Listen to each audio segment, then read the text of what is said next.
Olá galera, aqui para mais um vídeo.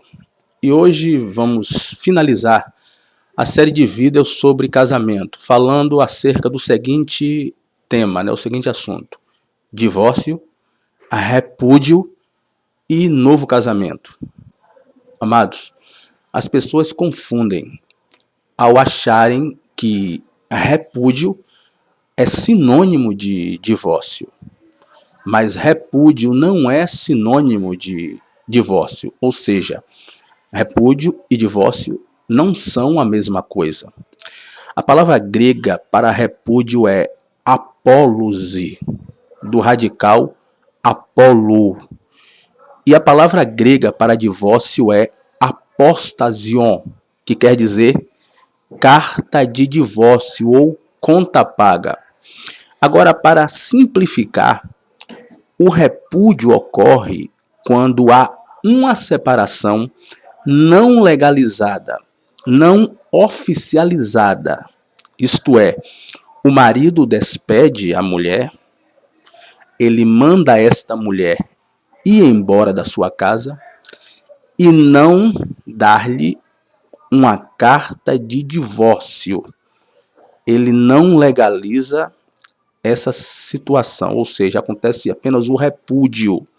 Já o divórcio é uma separação legalizada, onde o marido, antes de despedir a mulher, ele dá a esta mulher a carta de divórcio, oficializando a sua separação.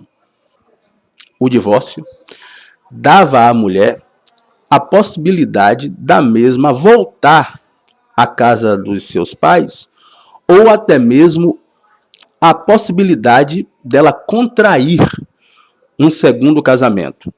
Já a repudiada não podia casar-se de novo e vivia desprezada e sem condições financeiras. Isto porque, como sabemos, naquela época, as mulheres praticamente dentro da sociedade oriental ou da sociedade judaica não trabalhavam, não eram remuneradas, ficando apenas obrigadas a fazer os serviços domésticos. Por isso, precisavam ter um marido.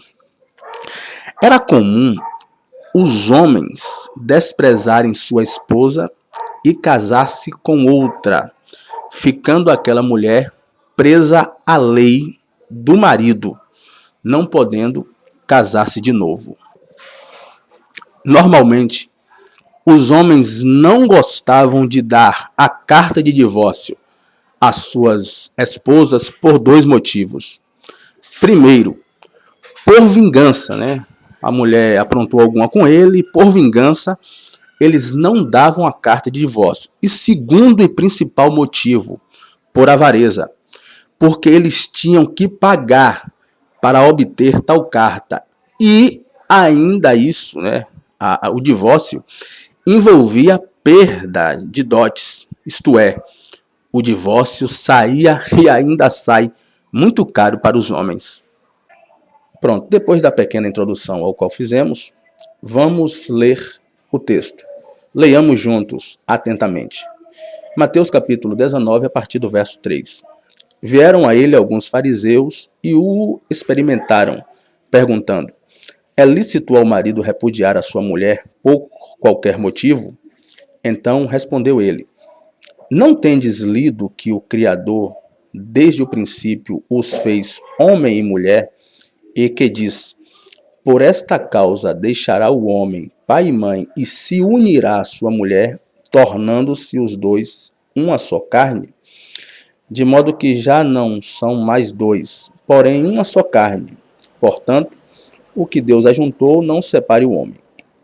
Replicaram-lhe: por que mandou então Moisés dar carta de divórcio e mandar embora, ou seja, ir repudiar?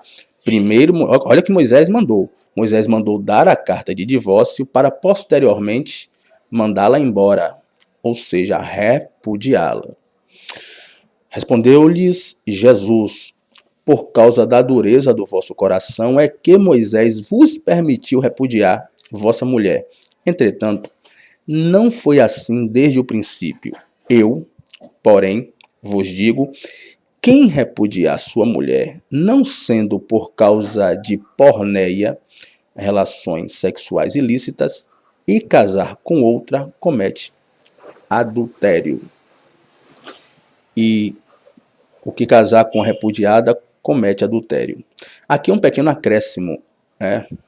Esse texto, e o que casar com a repudiada, comete adultério, não tem nos manuscritos mais antigos. Porém, no Evangelho de Lucas, aparece tal texto. Por isso, vamos considerar também, não é? Vamos considerar esse pequeno acréscimo de Mateus, porque aparece no Evangelho de Lucas, isto é, nos manuscritos mais antigos.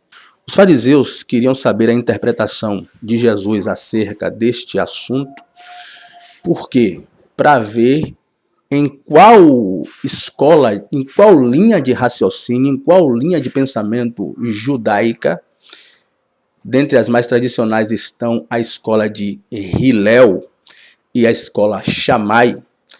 Então eles queriam saber em qual linha de raciocínio, em qual linha de interpretação a posição do mestre se encaixava.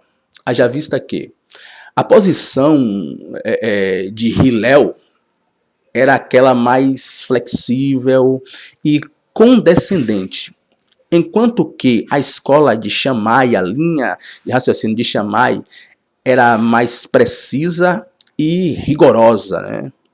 Basicamente, a escola de Hillel permitia como motivo para o divórcio tudo que o marido não gostasse acerca de sua esposa. Por exemplo, queimar uma refeição poderia ser o motivo para ele se divorciar ou até mesmo repudiar a sua esposa. E, por outro lado, a escola de Shammai só permitia que o marido se divorciasse de sua esposa se ela tivesse cometido alguma espécie de violação sexual. Porém, o que era considerado esta violação sexual? Paz, meus senhores. Isto incluía uma mulher ser vista em público com o cabelo descoberto, sem uso do véu ou com os braços desnudos. É verdade. Então, o que é que o mestre diz? O mestre diz que Deus nunca instituiu ou ordenou o divórcio. Ele declara que o propósito original do Criador para o homem não inclui o divórcio, mas que ele foi permitido apenas por causa da dureza dos corações dos homens. Não é isso? Agora vamos dar uma olhadinha aqui em Mateus, capítulo 19 ainda, versículo 9, para vermos a cláusula de exceção, né? Há uma cláusula de exceção aqui. Eu, porém, vos digo, quem repudiar sua mulher não sendo por causa de relações sexuais ilícitas e casar com outra, comete adultério. Não é isso? Alguns interpretam esse texto como se o mestre quisesse dizer que, caso a mulher cometesse adultério, o homem poderia repudiá-la. Mas não é isso que quer dizer nos manuscritos gregos. Isto é, a palavra grega para o texto é porneia, que significa prostituição ou atividade sexual ilícita. Já a palavra grega para adultério é mocheia, moicheia. Sendo assim, eu entendo que só havia uma possibilidade para repudiar a sua esposa, ou seja, para mandar a esposa embora sem dar a carta de divórcio.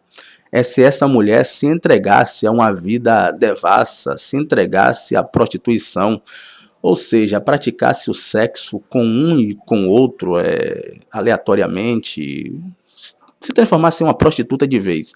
Então, sendo assim, por causa de porneia, por causa da prostituição, o homem podia despedir a mulher sem dar a mesma a carta de divórcio. Caso contrário, não.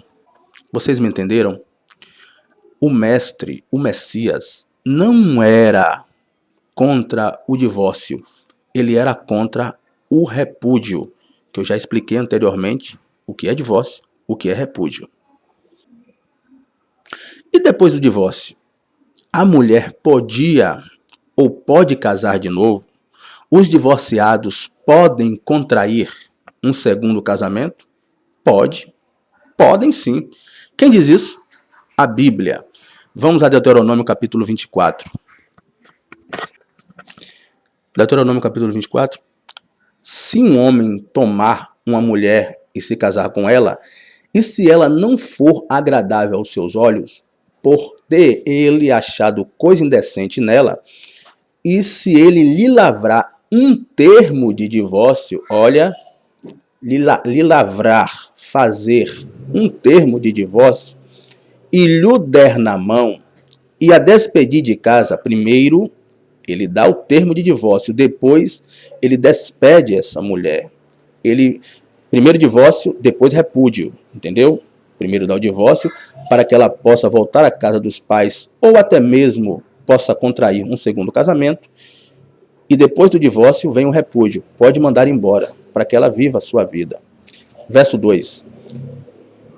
E se ela saindo da sua casa for se casar com outro homem, olha o segundo casamento, e se este ao aborrecer e lhe lavrar termo de divórcio e lhe der na mão e a despedir da sua casa, ou se este último homem morrer, então seu primeiro marido, que a despediu, não poderá tornar a desposá-la para que seja sua mulher, depois que foi contaminada, pois a abominação perante o Criador, assim não farás pecar a terra que o Senhor teu Deus sabe. Então, se o homem achou alguma coisa indecente na sua mulher, ele podia o quê? Se divorciar dela legalmente e após o divórcio repudiá-la.